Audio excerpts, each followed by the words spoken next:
Hey everybody, welcome to the Roxy Dog Radio Show. Today I got my good pal, Len Doak, better known as Little Ozzy. We're going to be talking today about all the things he's doing nowadays and some of the things he and I did in the past. Thanks for jumping on. Welcome to Roxy Dog Radio. All right. Here's my assistant. Welcome to Roxy Dog Radio. Glad you could join us today.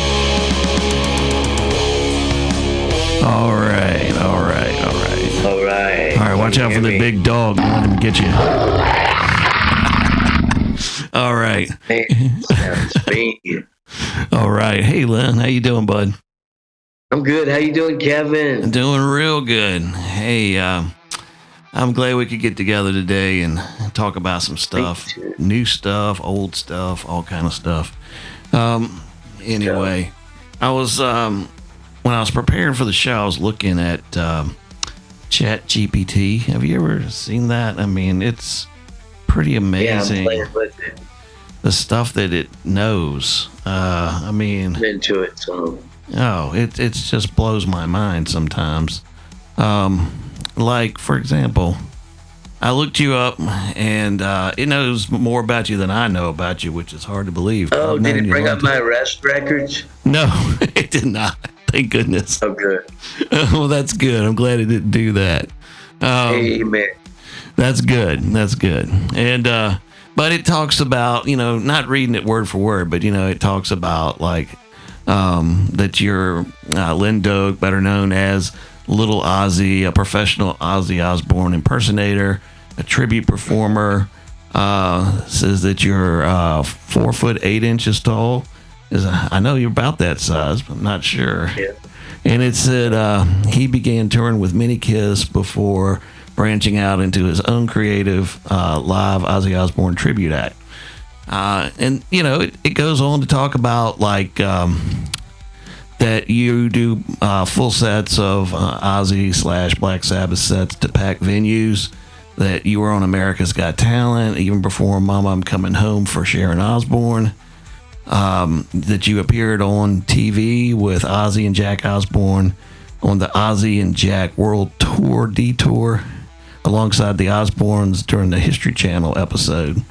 That you're more recently featured on Discovery Channel's reality series Big Little Brawlers, and that you've toured with the Micro Wrestling Federation. It knows that you live in Florida and we're from Colonial Heights, Virginia. And it even talks about your acoustic thing here that you do with Johnny. God City Duo that you do down there. That was fun. Yeah, which is cool too, So anyway, I'm amazed. And, just for grins, I'm like, okay, well, you've done a lot of things. So, you've been on television and stuff. I kind of expected to have some of that. But then I'm like, well, what does it know about Smash Your Idols? So wait till you hear this. This is the part that's really kind of cool, but kind of worrisome at a little bit, because it's like, how did it know this? Okay, well, as you know, we did this band back in the 90s, listen to what, it knows all the members, it knows all the songs on our album. Like right here, it says, Smash Your Idols is a mid-90s modern rock, hard rock band from Colonial Heights, Virginia. Both Kevin Porter and Len Doak in its original lineup alongside Doug Fletcher, Dwayne Costello. Kevin and Len performed guitar and vocals on their self-titled cassette release circa 1996. And it knows all the members, and it knows all the songs. And it says their sound is described as modern rock, heavy on guitars, melodic vocals, but not full grunge. The tape originally on cassette may have been slated for CD release, but didn't appear in that format, with fans noting vintage tapes that have a little bit of a warble in the tracks. Well, I guess so. They're pretty old. And then here's an interesting too. It goes on to say,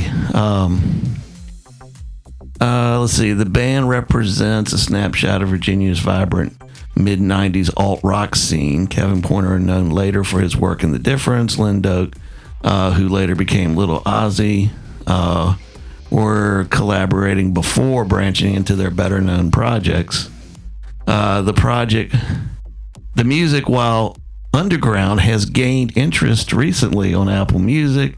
Hate Things, that's one of our songs. Recently, as September 2024, crediting both Kevin Pointer and Lynn Doak. There was another thing in here that was really cool. You're going to like this. Write this. Listen to this. Okay, Smash Your Idols was an early musical endeavor between Kevin Pointer and Lynn Doak. They co-led guitars and vocals on a rare 1996 cassette offering melodic hard rock, distinct from grunge, capturing a niche era of Virginia's music history. The tape remains a cult collectible and has with resurfaced interest online. Now, I didn't know about that. The tape remains a cult collectible. Hey, that's kind of cool. I actually still have one that's unopened here. I've been saving it for you next time I see you. Oh my, that's great. I got that and one of our bumper stickers. I've been saving that for you for a long time. I want to get it to you next time I see you. Were they the real big bumper stickers? Yeah, the big ones. It said Smash Your Idols on them. Like that I made from the highway department? Yeah, those are the ones. That's it. Those are awesome. Oh my gosh. Yeah, these are really cool. So, yeah, I save all that stuff. It's so neat. Yeah, so, I don't know. Those are great memories. They are, man. They are. You know. Dude, those were probably... No, those were, in fact, some of the greatest days of my life. Well, I'm glad to hear that. Man, it makes me feel good. Children, being married in my 20s, and driving to Richmond once or twice a week and having a get together with brothers in the Lord and writing music and being a team. And man, y'all put up with a lot of crap. No, it was not crap. It was not putting up with anything. We loved having you, and we loved being a band. You know, something about when you make music with people and you're in a band together, it's like it just bonds you together like brothers. I mean, like you and I mean, we're still friends today for all these years. And and you know, I'm doing some new music with Rick now too from The Difference, and same thing, you know, it's just like, how cool is that? It's really cool. You know, we're like all brothers from back in the day. And, you know, Rick was even playing music with you before I was. That's right. Yeah. That's right. Because that's, you know, even though on Chat GPT, it said it was later work, that's the stuff we're doing now. But we did stuff before that. Yeah. Way back. So, yeah. But yeah, it's really cool, you know, when you get in a group with guys and you're able to play music together and write something original that never existed before, and I know, right? Yeah, and you get a good message out there, you know. Now when I listen to Smash Your Idols, it takes me right back, you know. Oh yeah, me too. I listen to it a lot actually. I probably listen to it. Heck, at least 2 or 3 times a week. I'll put something in there. So cool. Yeah, it's a great album. Yeah, well, you know, now I remember when. Go ahead. Remember when we got that write up in Heaven's Metal magazine? I do. I'd forgotten about that until just recently. Yeah, we were so excited about that, and then Gail Thompson had messaged me and said he liked it. Oh, cool. I remember when he said. He said, I listened to it twice. That means I like it. That's good. That's good. I like old Dale Thompson, man. He's a good guy. Dale Thompson's a singer for Bride, and if people don't know that, Bride was a really rocking Christian metal band, or I don't know if we call them metal, but they're their own thing. They're definitely cool. Yeah. Kid Nugent. Yeah, kind of like that. Yeah. Yeah, him and hard rock, heavy, raw rock, you know? Yeah. His brother Troy is a guitar player. They're really good. Oh, man, they were good. They're doing another tour. Did you know that? I did. I've been listening to their new stuff. I like it. Isn't that crazy? I know. It is crazy. And you know what I just learned over the last 6 months? What's that? I don't know if you read that whole clip of that stuff I'm writing you, autobiography, but Dave Roberts, the singer for White Cross now, Oh, okay. was a buddy of mine growing up in Colonial Heights, and he was one of the best vocalists around. You remember Val Silencer? Yes, I do. Yeah, I do remember that. Yeah. Well, their singer, he sang for them, right? Okay. And I love the guy, but one time I wrote this in my book. One time in one of my early bands, me and my buddy went in there and we opened up for a band at the Copper Mine, and the guys never went and got the money. So one weekend we were broke, so we went and got the money and we got drunk all weekend off the money, and I got fired from my band for it. Oh my gosh. For stealing their money, right? Oh my gosh. That's rough. So they bought in this guy, Dave Roberts, to replace me, and it cut me, man, because he was one of the best singers around. And he is the actual singer for White Cross right now. Isn't that How cool is something? that? So, oh wow, that's really cool. So he's playing with Rex Carroll.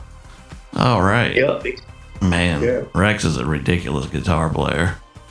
I mean, Still ridiculous. I know, he's so awesome. Yeah. He'll be sitting in a wheelchair one day still doing it. Oh, he'll never stop. He just I know. loves doing it. Yeah, I saw them, gosh, years ago, live. I've seen them 2 or 3 times live, and they're just phenomenal. I've never seen him. Oh, really? Oh, No, but I did see White Cross when it was I think it was Quentin Gibson on guitar. Oh, I never saw and that. Spencer was singing. It was in the 90s at the Colonial Theater in Fredericksburg. Oh, cool. That's cool. Now, I never saw them when he was with them. So, you know. Wenzel? Oh, I did see it when he was their singer. Yes, I did. That's the guy that was singing. But I haven't seen the new lineup. If you go Google it, YouTube, like White Cross, like now. Yeah, that's Dave Roberts. That's my old buddy singing. Oh, that's he actually cool. taught me how to sing. A lot of my voice comes from that guy. It's really weird. He taught me how to use my diaphragm when I was young. You know, like Pee Wee Herman laughs, he said. That's funny. That is kind of how it's done, though. Yeah. Yeah, that brings up a point, I was thinking about. In your realm of people you're around or have had the opportunity to be around, I mean, doesn't that, I bet that brings up a lot of unique ways to share your faith with people in a, unconventional kind of way, sort of. It does, and I got to be careful not to be lazy with it. But don't we all, really? It does. Yeah, we all have that problem, and I get it. But it's a constant reminder, even when I'm talking about it right now, that it's easy to fall in the business side of it and the job side of it and think, wow, here I am in Pigeon Forge working 4 hours a day, 4 days a week, making the best job I ever had in my life. Great. And yeah, it's easy to just go there and start complaining. Coming home and complaining, oh God, I just had 3 days off, now I gotta go bust my tail for 4 hours. It's very easy for me to become lazy and complacent and ungrateful. I know it's an ungrateful spirit, but it is. I have to fight it a lot. I know, we all have to fight that sometimes. I have to fight it, sometimes I hear God saying, hey man, I really would like you to talk to that guy. And I'm like, I don't even know him. And he'll be like, and I'm like, why now? And it's like, just do it. Trust me. And, I'll go strike up a conversation, not necessarily about God, just about whatever's going on. And you know what happens almost every time? It's somehow, that person will just go into that area of conversation. We just end up talking about it in a natural way, and that's really good because, man, what God's done for me is just so good. I just can't keep it a secret, Saved my life more than once. I mean, you know about my last situation where I nearly died. I was in the hospital with COVID, man, and I nearly died. And everybody on that floor died except me. So I'm like, okay, well, God, I guess, you want me around to do something, right? Yes, that's the beautiful part. Yeah. He wasn't ready yet. It wasn't your time. Because I know so many people, and so do you, Kevin, that have just gone and they died because of COVID. Yeah. Yeah, I have some good friends who did. Yeah. Yeah. I just met a guy in Florida named Pete. He's a bass player for a band down there. They still have the band now called Bedrock. And him and his wife came to see me and Johnny when we were doing the acoustic thing, and Natasha. And we all became such good friends. And we were like, wow, we need to do this more often. Really super nice guy, man. I'll never forget him.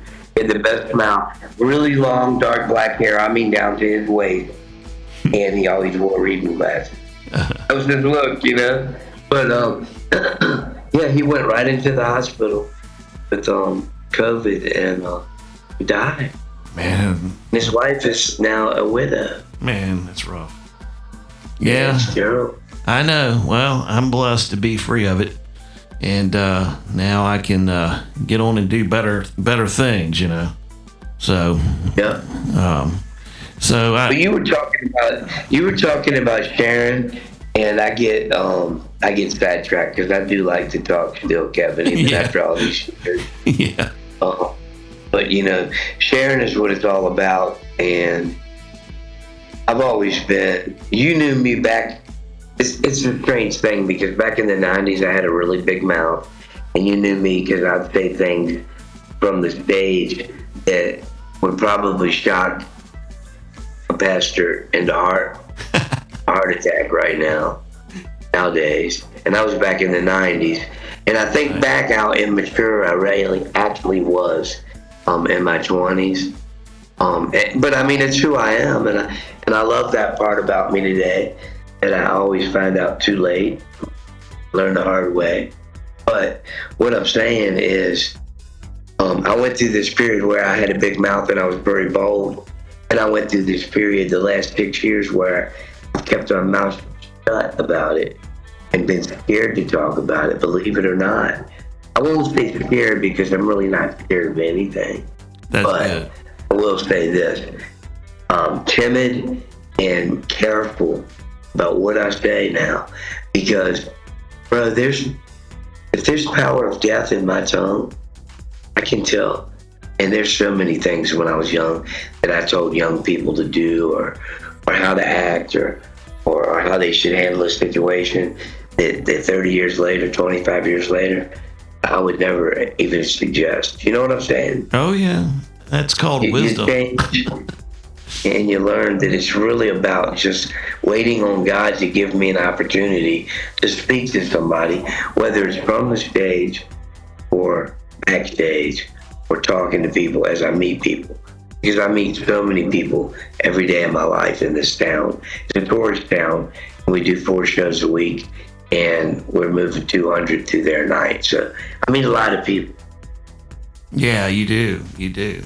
And that's good. I mean, God put you in that spot. So, I mean, he knows your personality. He knows how you are. And I think now he's got you in a spot where you can use that personality to really spread the good word and the good news. So I think that's excellent. That's really all about. Yeah, I think that's just excellent. Hey, I had another question for you. Going back to when you were on the reality show with Jack and Ozzy, and they met you and everything. I mean, what was that like? I mean, how did that go down? I mean, they... Yeah, that was at a really bad time in my life. When I say that, drugs. Oh, yeah. Early 40s. Yeah, I was pretty messed up. But I was well enough to maintain and keep the Little Ozzy train rolling every weekend somewhere in Florida or Ohio or Michigan or somewhere. We had a show always, it seemed like. But it was weird getting a phone call, Kevin. That was the weirdest part, because I had just started gaining popularity from America's Got Talent thing. So my phone number's out there. So it's nothing for me to get a call at 3 a.m. and hear about 40 people yelling, Oh my gosh. Oh my God. So I get a phone call. I'm at rehearsals because I have to go get hip surgery and I have to take a year off. Can't do anything. I'm going to be disabled now for a year. I've already got a phone call. I remember. Yeah. Some guy's calling me on the phone saying this is Roxy Osborne. I hung up. I said F you, and I hung the phone up in his face. And Bibby, my drummer, said, "Who was that?" I said, Ozzy Osbourne. And everybody laughed, you know. And then I got a call right back from the History Channel. And they said, "You just hung up on Ozzy." And, you know, let me tell you what's really funny. Bibby, my big drummer, I still haven't spoken to him in 6 years. We left on bad terms. I love Doobie, always will, but I don't know. But he was crying, man, when we met Ozzy. Oh, it was like, oh my gosh. He was crying tears going, "You said this was gonna happen." Like I was some kind of prophet or something. Oh, it's really my kind gosh. of funny. Isn't that wild? But Yeah. it was really neat. That's how it transpired. Okay, so what happened was America's Got Talent got me really moving there. Mm-hmm. And it's my daughter calling. You know how to edit this? Nah. I think it's going to be live. So There we go. it's okay. All right. If you need to talk to her, that's cool. You need to talk to No, her. I don't. Okay. She's good. Okay. All right. But, you know, do you think that all happened because of you being on America's Got Talent with Sharon Osbourne? Do you think maybe she got the idea and told her husband? Because they told me that. Oh, okay. I mean, Jack said, in his words, he said, "Mom told us we're coming to Virginia anyways. We have to come see Little Ozzy." Oh, that's awesome. You must have made a good impression on her. Yeah, for her to remember and say, you know, he lives in Virginia, so you have to go meet him. Wow. That was cool. That is pretty amazing. And when I first walked in and met Jack and sat down at the table, you know, there was a lot of stuff that wasn't on camera. They filmed for 3 hours. I see. And condensed it to about 3 minutes. But Jack was saying he was like, "You're a household name, Little Ozzy." Kelly or somebody's always saying, "We need to bring Little Ozzy in." Oh, wow. But so that made me feel really cool. So I had gained enough popularity to get that call from Ozzy Osbourne himself. That's an amazing That was thing. really cool. That's Yeah. pretty cool, man. I remember once too. Weren't you on a show where they like did tattoos and stuff, like that tattoo show? I forget what it's called. Yeah, it was called Tattoo Nightmares. Okay, yeah, I remember now. Okay. It was on Spike TV, and I had a mini kiss tattoo, and I went in, and I just had this idea that, wow, maybe if I email them and ask them if I could come on the show in character, they would be interested. And they said, absolutely. Awesome. So that helped me a lot too with popularity and, you know, tabloids and things like that. They would put little ads up, you know, little stories. That's pretty cool. That's really cool. Yeah, I mean, Yeah. so today you're working with the Micro Wrestling Federation. Yeah, I am. Yeah, Yeah. the Micro Wrestling Federation. Cool. What do you do there exactly? I am a match commentator. You know, I'm the guy with the microphone that walks around and hands the microphone to the wrestlers and lets them, introduces them and calls them all out. Oh, cool. But and I operate the sound and the lights simultaneously, Oh, wow. and the music, the stops, the plays, kind of like DJ. And I actually sing 3 Ozzy songs every night. before I go up there to backing tracks. Oh, cool. And I pump the audience up, get them fired up. Oh, wow, that's cool, man. That's really cool. It's a job. It is a job that was just came out of nowhere. It was from God, and it was a position created specifically for me. And it's my job, and it's really the best job I ever had in the worst place you could possibly live. What, Tennessee? I don't know. Well, I just can't stand it here. I mean, let's be real, okay? Let's be realistic. We lived in St. Augustine, Florida the last few years. I know, beautiful place, man.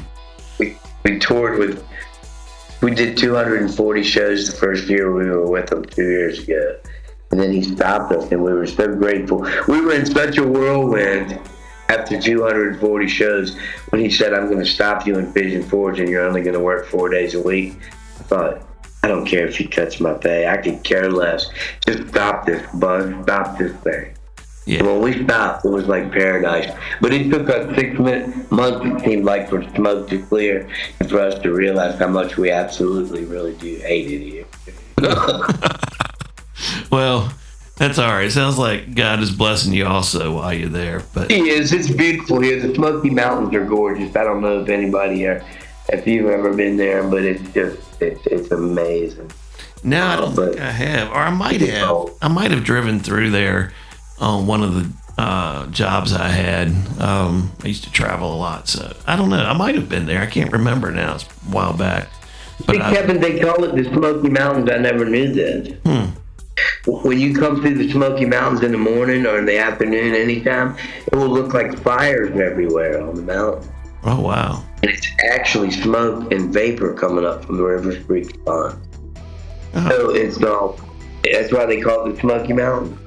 Man, interesting. I never knew that. Yeah. Part of the Blue Ridge, too, yeah. I never knew that. That's pretty cool. Yeah. I never knew that. Yeah, I was interested in what you were doing there because, I know it's kind of a different thing for you now.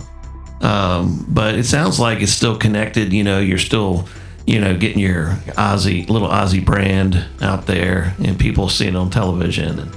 And the guy. The good thing about the micro wrestling and the Little Ozzy is still, it's a character. Yeah. And for some reason, we know the reason because God did it. Right. They go hand in hand now as well, and they help each other. Yeah. So it's kind of, I'm self-employed, and it's something that's, it's a wonderful thing to be at 50 years old. Yeah, it is a wonderful thing to do. Yeah. I was going back to talking about Smash Your Idols, and what we did in the 90s. I'm just going to let the folks hear a little bit of this is the song that you sang, Hate Things, and we both played on it. And we recorded it at the studio I had back then, which I think I called that one Sound Barrier Studios. I can't remember. It's on the tape, but that was a good little studio too. But nothing compared to what I've got today. But it was a great. It got a good sound. I mean, so here I play a little of this. Here we go. We can talk about how we did it.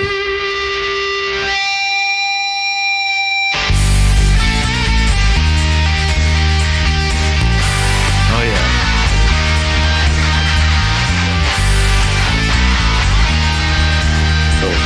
Yeah, you sing this right here.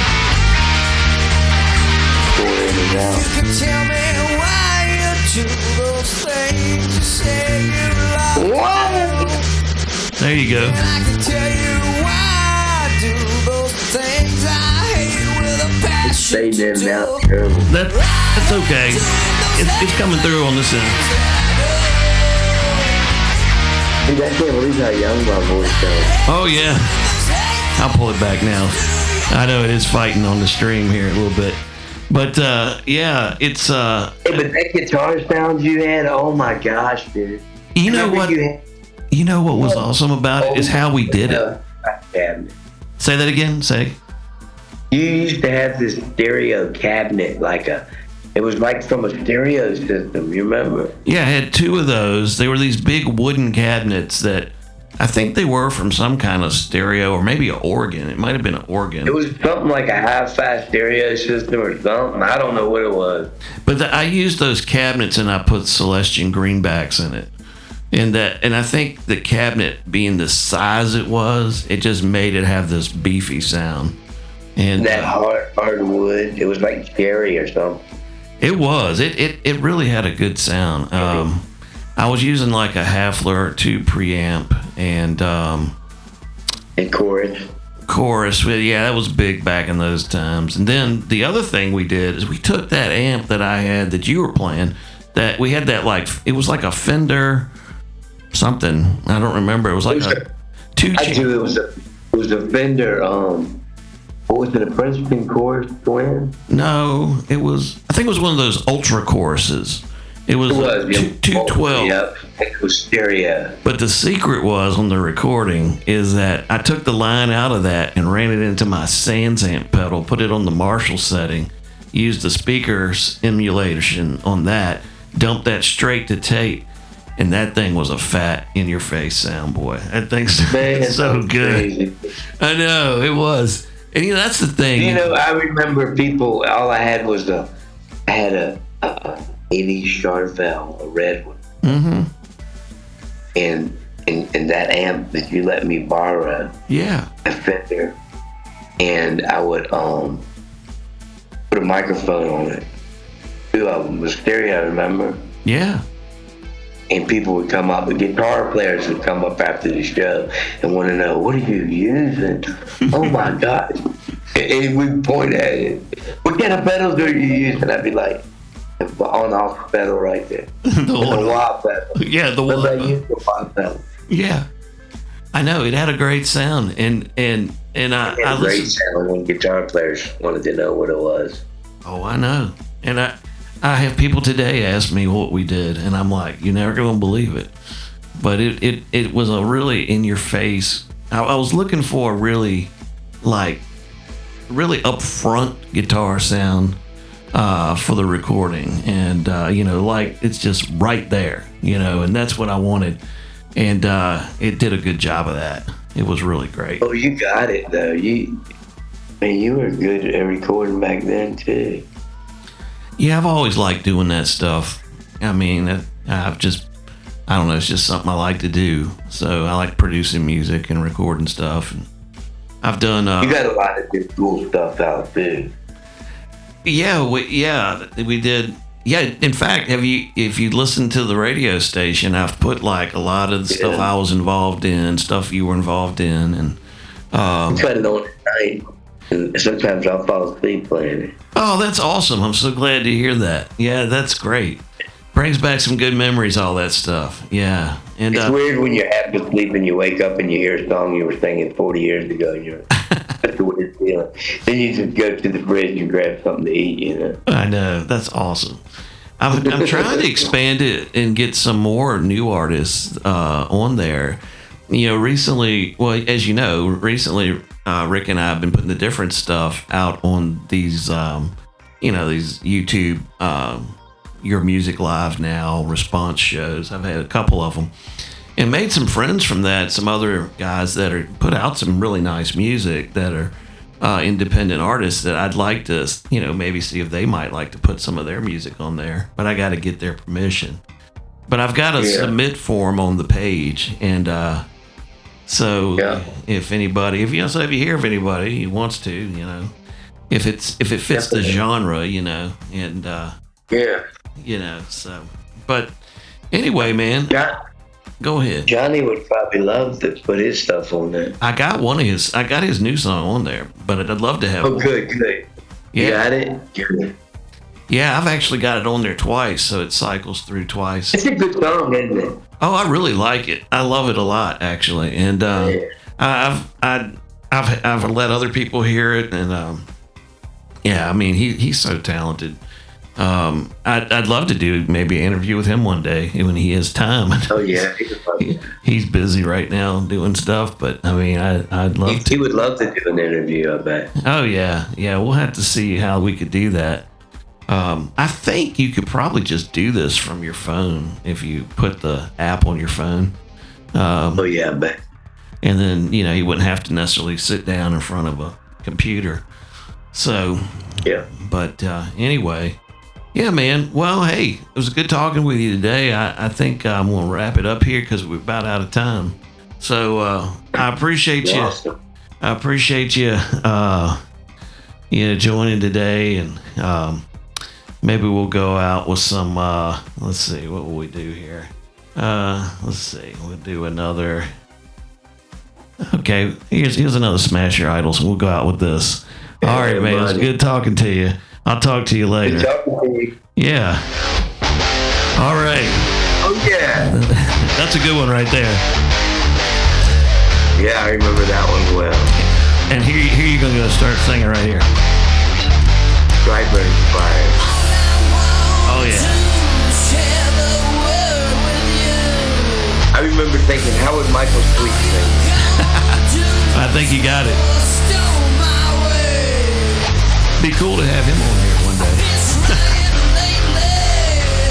All right, brother. All right, man. I'll catch you later. You have a good one, all right? See you later. Roll. All right.